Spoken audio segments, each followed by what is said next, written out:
Assalamualaikum warahmatullahi wabarakatuh. Anandaku semuanya, siswa kelas 7 MTS Al Hidayah Suruh Sunda.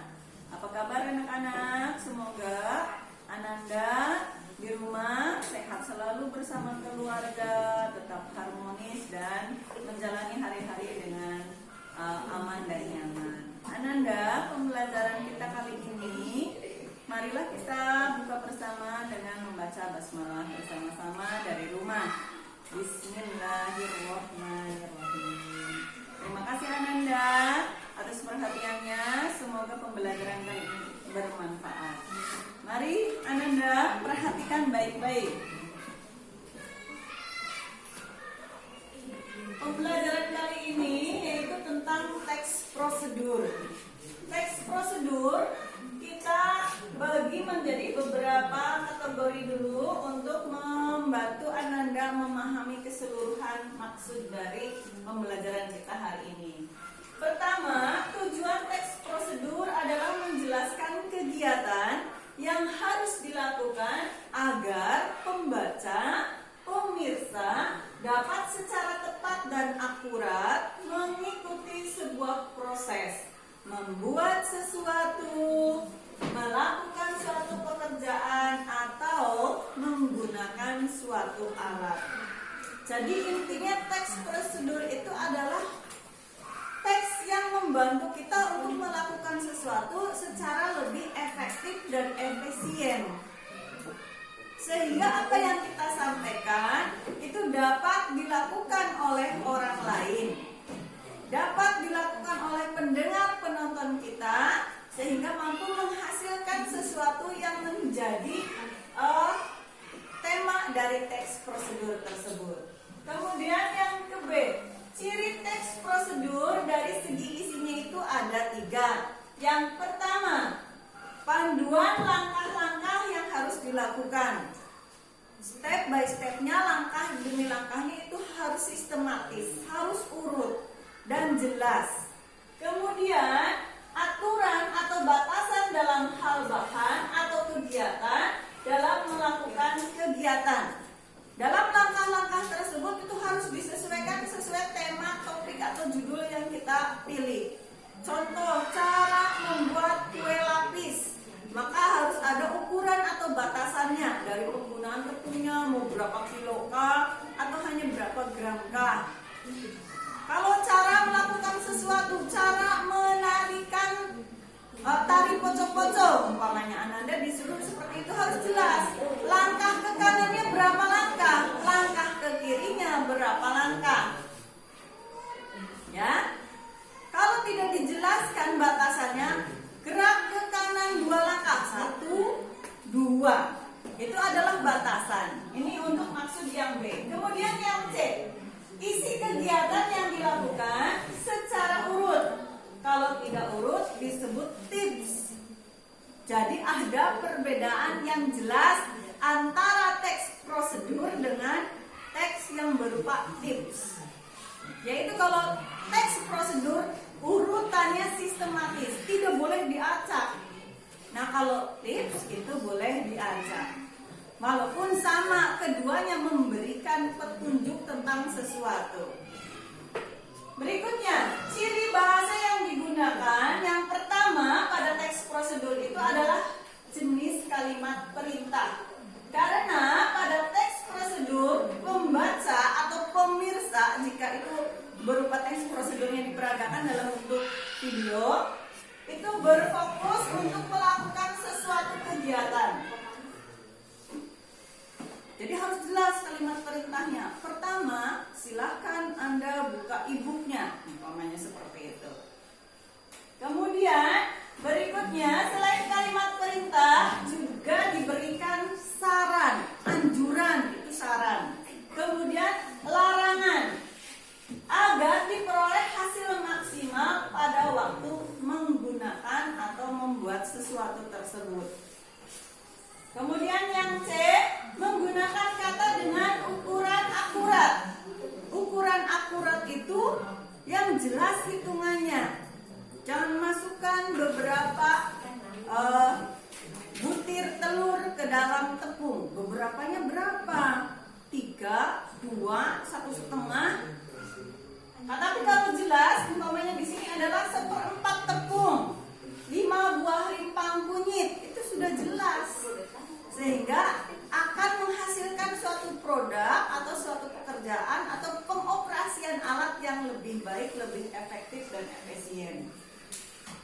D, menggunakan kelompok kalimat dengan batasan yang jelas. Contohnya di sini sudah ada anak-anak, rebus hingga menjadi bubur. Kalau kemudian rebuslah, direbusnya menjadi apa? Tapi kalau jelas seperti ini, maksudnya jelas. Pekerjaan kita pun nanti menjadi lebih jelas. Lipat bagian ujung kanan sehingga membentuk segitiga sama kaki. Ini umpamanya teks prosedur tentang cara membuat origami. Silahkan dicek anak-anak di e-booknya. Ananda sudah mengerjakan beberapa LKPD. Setidaknya di situ Ananda sudah punya gambaran tentang teks prosedur dengan penjelasan seperti ini. Penguatan informasi yang diambil, yang diperoleh oleh Ananda lewat pembelajaran learning by doing ini akan semakin kuat dengan penjelasan ini. Berikutnya kita akan masuk ke berikutnya adalah jenis teks prosedur. Jadi teks prosedur itu teks yang menjelaskan urutan-urutan melakukan sesuatu atau mengoperasikan sesuatu. Tetapi itu ada jenis-jenisnya, sehingga nanti strukturnya juga ada sedikit perbedaan. Nah, di sini berdasarkan tujuannya, teks prosedur dibagi menjadi 3 jenis. Yang pertama, teks prosedur untuk membantu cara memainkan suatu alat. Cara memainkan suatu alat musik, cara menggunakan alat. Nah, anak-anak di rumah bertanya-tanya, kira-kira apa ya Bu? Ini berhubungan dengan hobi anak-anak di rumah. Misalnya, anak-anak yang suka qasidah, maka dia belajar untuk memainkan alat-alat qasidah. Kok Bu, saya pengen yang agak keren lah, saya pengen main drum. Ya silahkan, anak-anak bisa ambil tutorialnya dari Google, dari YouTube, atau mungkin video-video dari teman Ananda atau dari media cetak. Kemudian Ananda latihan untuk memainkan drum, itu juga bisa. Kemudian yang kedua, teks prosedur untuk membantu cara membuat. Ini yang Ananda banyak lakukan di rumah dalam pembuatan video teks prosedur adalah yang ini, yang jenis kedua. Kalau jenis yang pertama belum ada. Ananda pengen main gitar? Boleh. Cara memainkan kunci D umpamanya. Pertama tangannya yang ibu jari tengah ada di senar pertama, di fret keberapa, itu juga boleh. Justru meningkatkan kualitas anak-anak ketika belajar di rumah. Selain belajar pembelajaran yang sudah menjadi kurikulumnya, anak-anak juga bisa mengembangkan bakat anak-anak di rumah. Jadi silahkan anak-anak di rumah jangan memandang pandemi ini sebagai sebuah musibah yang mempersulit Ananda, tapi manfaatkan waktu di rumah untuk lebih dekat dengan keluarga, mengembangkan bakat Ananda yang lain. Yang hobi masak silahkan menjadi chef-chefan lah ya, koki-kokian terbaru begitu. Kalau yang suka olahraga lebih bagus lagi, lebih rutin lagi, lebih disiplin lagi. Mau jadi pesepak bola handal, kaya raya, kayak Ronaldo, boleh. Bangunnya jangan siang, habis subuh jangan tidur lagi, larilah keliling kampung 5 kali aja, paling gempor. Enggak ya, anak-anak nanti tambah kuat. Kemudian yang C, teks prosedur untuk memandu cara melakukan sebuah kegiatan. Ini yang tadi Ibu contohkan, cara menari, umpamanya menari pocong-pocong, cara melakukan senam. Umpamanya Ananda pengen tinggi, kira-kira jenis olah tubuh seperti apakah yang bagus untuk pertumbuhan tinggi badan Ananda?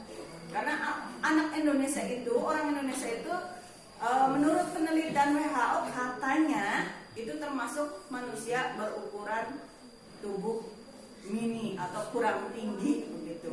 Kalau saya mengatakannya bantet kan kejam sekali ya anak-anak, mohon maaf. Ini adalah 3 jenis teks prosedur. Kembali ini pun jarang anak-anak lakukan. Padahal saya yakin anak-anak juga banyak yang memiliki bakat dan minat dalam bidang seni tari ataupun gerak tubuh. Bu guru, saya ini adalah pemenang juara Poli Putri. Saya akan memberikan tutorial teks prosedur caranya membuat shirt belgi. Boleh Bu? Boleh banget. Jadi jangan membatasi pada satu segmen yang sama. Bu kelompok si A cara membuat rujak, saya juga mau bikin cara membuat jus umpamanya. Tidak masalah, tidak salah. Tetapi akan lebih baiknya jika Ananda memunculkan diri Ananda yang sebenarnya, menggali potensi Ananda yang lainnya. Lanjut. Nah, jika Ananda sudah mengenali teks prosedur, cirinya, tujuannya, kemudian Ananda juga mengetahui jenisnya. Berikutnya adalah Ananda ketika melihat sebuah model teks prosedur, baik itu berupa teks maupun berupa tutorial, Ananda harus dapat menyimpulkan isi teks prosedurnya. Menyimpulkannya dengan cara apakah? Ananda membacanya dahulu, mengenali dulu strukturnya. Yang umum Ananda menggunakan tadi jenis yang kedua. Ini juga contohnya adalah yang kedua. Alat dan bahan yang digunakan. Teks prosedur cara membuat sesuatu diperlukan alat dan bahan. Misalnya resep makanan, membuat hiasan, atau membuat yang lain. Alat dan bahan dirinci sampai ukuran yang akurat. Karena untuk menghasilkan produk yang baik. Contohnya di sini ada 1 kilogram tepung terigu, 4 sendok makan mentega. Kemudian struktur yang kedua ada langkah-langkah. Langkah-langkah dalam teks prosedur merupakan inti dari tujuan teks prosedur. Langkah-langkah berisi tahapan-tahapan kegiatan atau urutan kronologis, termasuk hal yang perlu diperhatikan. Jika panduan untuk permainan, berikan aturan permainannya. Halo anak-anak di rumah, jangan berisik ya, fokus. Jangan mentang-mentang di rumah, anak-anak tidak fokus, tidak konsentrasi. Kesempatan seperti ini sangat berharga, jadi mohon jaga sikapnya. Ya. Minta tolong kepada ibunda, bapak di rumah, kakak atau tante di rumah untuk membantu Ananda menciptakan kondisi yang aman, yang nyaman. Ananda mengalami kesulitan bisa bertanya kepada yang lebih dewasa. Terima kasih sikap baiknya anak-anak. Kita lanjut kembali. Bentuk penyajian langkah. Langkah dalam teks prosedur bisa disajikan dalam dua bentuk. Yang pertama dalam bentuk uraian paragraf menggunakan kata. Pertama, siapkan bahan.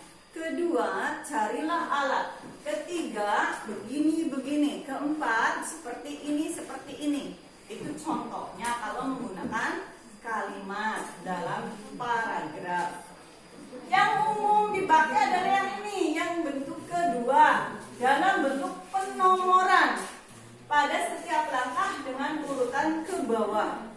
Ini biasanya mata kita itu lebih familiar, lebih mudah. Oh, yang pertama ini. Oh, yang kedua ini. Jadi menghindari ada langkah-langkah yang terlewati.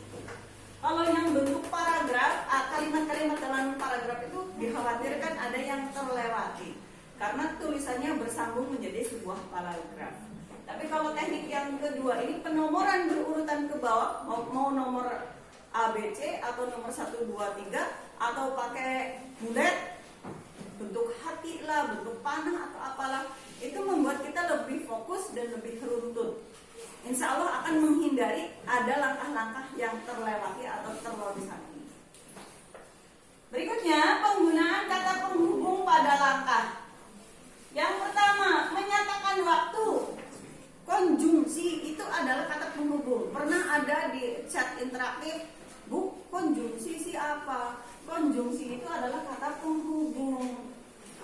Kalau Ananda benar-benar membaca e-booknya di rumah dengan baik, insya Allah pertanyaan itu tidak muncul. Tapi muncul pun alhamdulillah. Jadi saya bisa menyampaikan bahwa e-booknya, LKPD-nya tolong benar-benar dicermati, dibaca secara seksama. Yang menyatakan waktu adalah kemudian, ketika, sebelum, sementara, sesudah itu.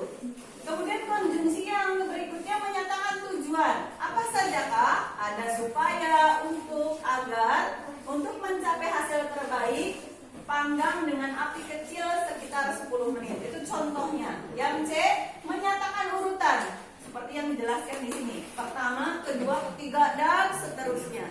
Sejumlah kebutuhan dari teks prosedur tersebut.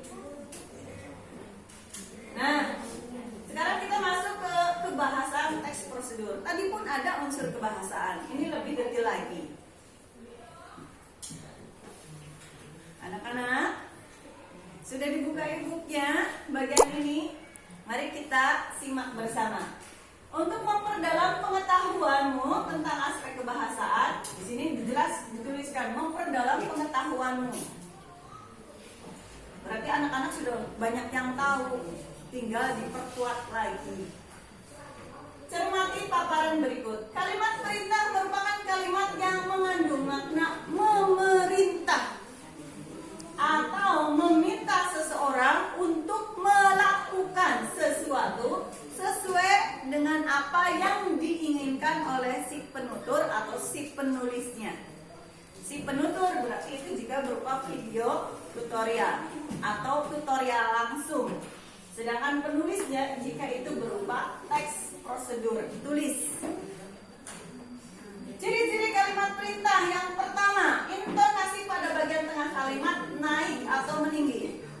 Anak-anak, mohon tenang ya. Itu berarti intonasinya kurang tepat. Anak-anak dimohon untuk tenang. Itu kalimat perintah, intonasinya tepat. Anak-anak mohon tenang ya. Itu seperti kalimat tanya. Jadi kalau gurunya intonasinya kurang tepat, mungkin Ananda perhatiannya akan teralihkan. Tapi kalau umpamanya intonasinya sudah tepat, Ananda masih rame, masih tidak fokus, yang salah bukan pada intonasinya, yang salah pada pendengaran atau pada itikan di dalam hati Ananda. Wah, saya mau belajar nih, kesempatan bagus. Kesempatannya sebentar, saya harus fokus. Nah, itu berarti Ananda udah hebat sekali. Pendengarannya dipakai, tekadnya dipakai. Ingat tadi saya katakan bahwa tubuh ini bekerja sesuai dengan pikiran kita. Kalau kita berpikir bisa, maka tubuh akan berusaha untuk bisa. Tapi kalau kita berpikir saya tidak bisa, saya bodoh, saya penakut, saya tidak berani, maka tubuh pun akan merespon hal negatif itu menjadi gerakan negatif. Yang kedua, diakhiri dengan tanda baca seru jika dalam bentuk teks tertulis. Yang ketiga, kalimat perintah menggunakan pola inversi. Yang keempat, biasanya menggunakan partikel lah ataupun kan. Saya yakin kalau Anda memperhatikan ada pertanyaan di sini, tapi tidak akan saya sebutkan supaya merangsang daya kritisnya anak-anak. Berikutnya, penggunaan kata keterangan cara, keterangan alat, dan keterangan tujuan pada teks prosedur.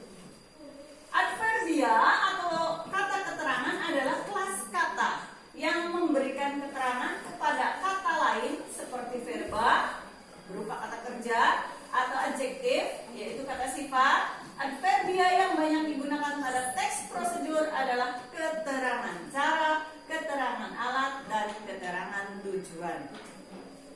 Keterangan cara di sini dijelaskan. Adverbia ini menambahkan keterangan cara pada kegiatan atau peristiwa yang terjadi. Ini adverbianya dengan dan secara. Jika masuk ke dalam kalimat, jadi seperti ini. Bungkuslah adonan dengan rapat. Ini.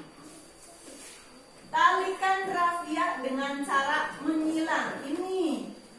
Minum cairan tanpa diaduk. Yang mana?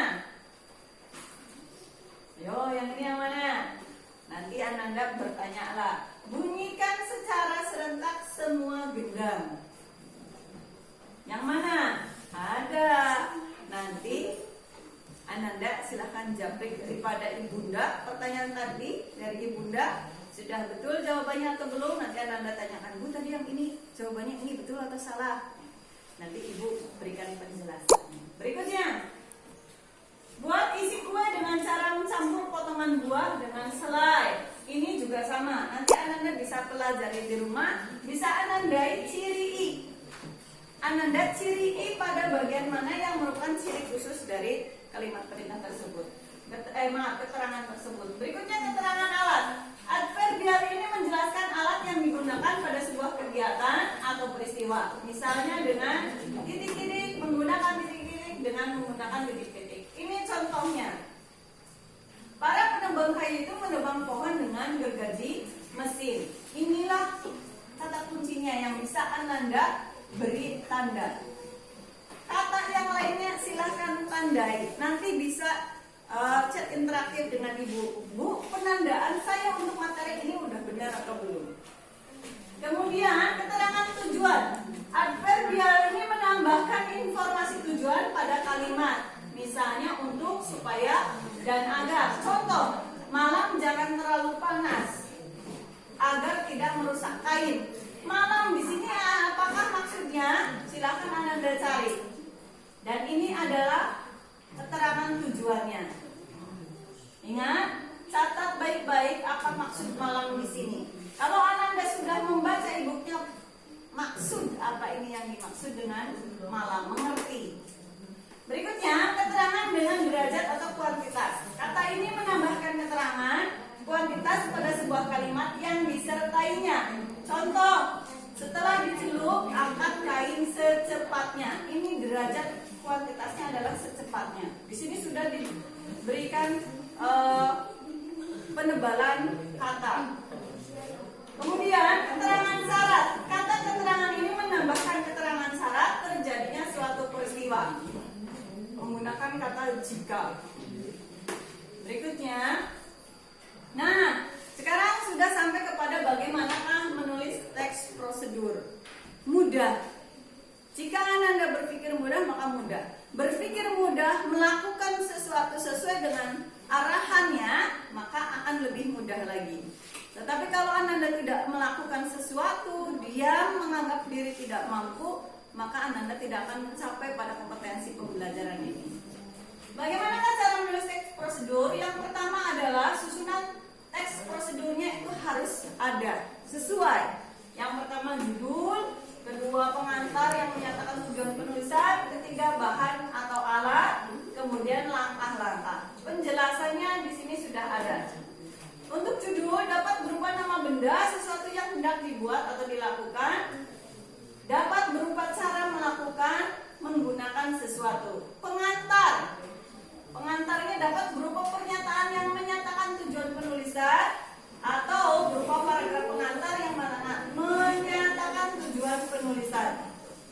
Bahan dan alat untuk melaksanakan prosedur ini dibagi menjadi 3. Dapat berupa daftar rincian, dapat berupa paragraf. Bisa juga pada teks prosedur tertentu, misalnya prosedur melakukan sesuatu tidak diperlukan bahan atau alat. Contohnya itu tadi menari. Ya sebenarnya tetap membutuhkan alat, umpamanya kaset, video, atau VCD dan lain-lain. 4. Langkah tahapan dengan urutan yang benar. Di sini penjelasannya berupa tahapan yang ditunjukkan dengan penomoran. Kemudian penjelasan